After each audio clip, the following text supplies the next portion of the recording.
The Gospel of Matthew is the first book of the New Testament. It was the main gospel used by the early church. Through Matthew's gospel, every true Christian is instructed to gratefully fulfill the service of announcing the kingdom of God. Matthew is intended to prove to the Jews that Jesus Christ is the promised Messiah.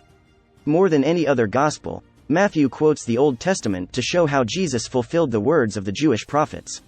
Matthew describes in detail Jesus' lineage from David and uses many expressions familiar to the Jews. Matthew's love and concern for his people is apparent through his thorough approach to telling the gospel story.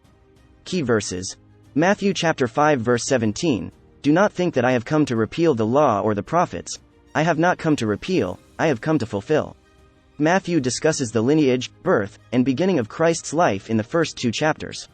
From there, the book discusses Jesus' ministry. Descriptions of Christ's teachings are organized in the form of discourses, such as the Sermon on the Mount in chapters 5 through 7. Chapter 10 involves the mission and purpose of the disciples. Chapter 13 is a collection of parables. Chapter 18 discusses the church. Chapter 23 begins a discourse on hypocrisy and the future.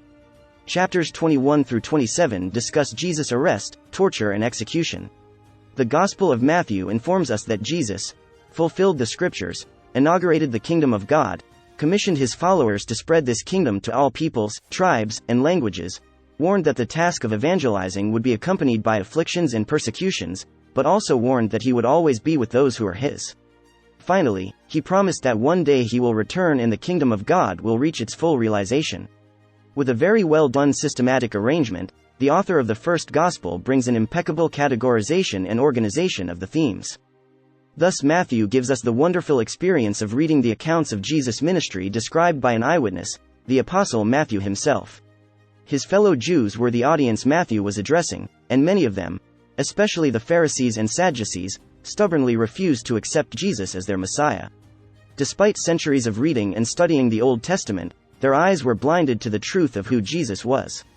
Jesus rebuked them for their hard hearts and their refusal to acknowledge the one for whom they were supposedly waiting. John chapter 5 verses 38 to 40.